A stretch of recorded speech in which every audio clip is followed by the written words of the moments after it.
These dumbbells have been on the floor of my garage for the last several years. You can see they've got a lot of rust on them, but I recently picked up a dumbbell rack. So I'm knocking off the loose paint and the dust and dirt, and then I'm going to treat them with boiled linseed oil to seal the rust so that it doesn't get on my clothes when I pick the dumbbells up. Because picking up a dumbbell this heavy, 75 pounds, I have to lean it up against my leg. And if there's rust on the end, that's going to get on my clothes. Same with the 60s. You know, I'm not very big, so these are heavy weights for me. So I'm getting them cleaned up, then I'm going to treat them with the boiled linseed oil. A little bit of this stuff goes a long way.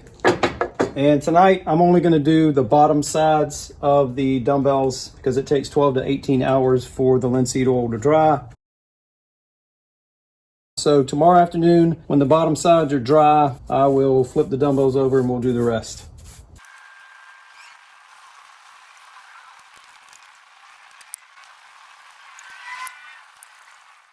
It is actually 4 days later because that coat that you saw me put on when the dumbbells were lying down, that took 2 days to dry. Then I flipped them up on their end like this, and I did the front sides. That also took 2 days to dry, but now everything is dry. And the rust, you can see I have a clean paper towel. The rust does not come off on the paper towel. So that was the whole point of doing it, so the rust would not get on my clothes.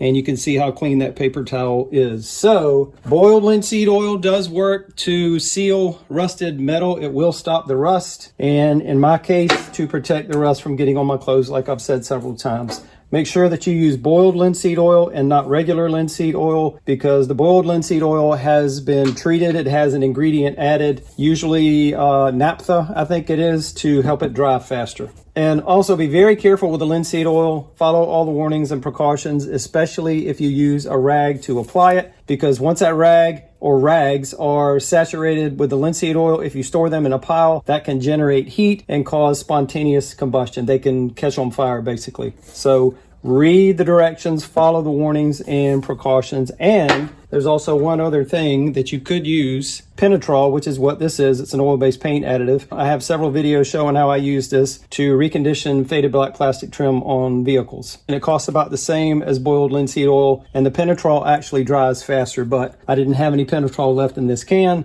That is why I went with the linseed oil, and it does work. As you saw, the rust does not come off on your hands. It won't come off on my clothes, and that's the point of using it. And here are the dumbbells on the rack that I mentioned earlier. I picked this rack up for free. I modified it a little bit to make it less likely that you would bust your knuckles when you're re-racking the weights. So I have a video for that. That's the video you see in the top left corner right now.